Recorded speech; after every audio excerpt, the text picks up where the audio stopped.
Hello guys, welcome to the We the Legal. ये है second class of the BNSS, जिसमें हम पढ़ने वाले हैं सेक्शन 2, जो कि है definition clause. Definition in this संहिता, जो कि 2A से 2Z तक है।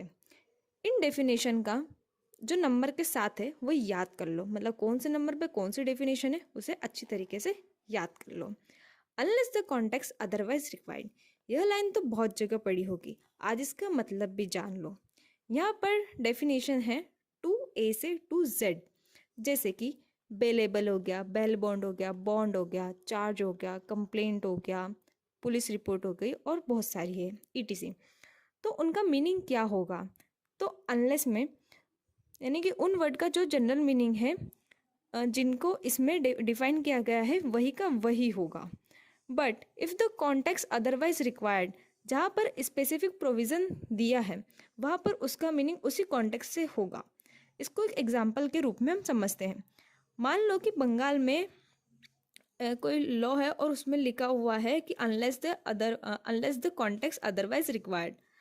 वहाँ पे लिखा है कि जो दादा मीन्स है वहाँ पे एल्डर ब्रदर को माना जाएगा। अब हम मान लेते हैं कि यूपी में चले जाते हैं, वहाँ पे लिखा है unless the context otherwise required, दादा means father of the father, यानी कि ग्रैंड फादर हुए। तो इन जनरल में भी हम दादा का मतलब क्या मानते हैं? फादर ऑफ द फादर, यानी कि ग्रैंड फादर। ठीक है, बट बंगाल में यहाँ पे क्या माना गया है? दादा मीन्स एल्डर ब्रदर। तो जहाँ पे ऐसा लिखा हुआ रहेगा तो वहाँ पे ये स्पेसिफिक प्रोविजंस की डेफिनेशन का उसका मतलब लिया जाएगा।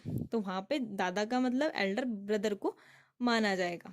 ठीक है, इसका सीधा सा मतलब हुआ कि इन जनरल जो डेफिनेशन होगी वही होगी। ठीक है, जो जनरल डेफिनेशन है वो तो वही दी जाएगी, मतलब जो डेफिनेशन आपको BNSS पे प्रोवाइड की गई वो जनरल डेफिनेशन है। बाद में कहीं पर अनलेस दी अदरवाइज रिक्वायर्ड करके उस डेफिनेशन का कोई और मतलब दिया है, जैसे कि बेल का मतलब कहीं पर और कुछ दिया है, तो उसका मतलब हम वो समझेंगे। ठीक है, thank you so much for watching this video. तो इसमें हमने सिर्फ unless the context otherwise required को समझने के लिए ये वीडियो है। Thank you so much.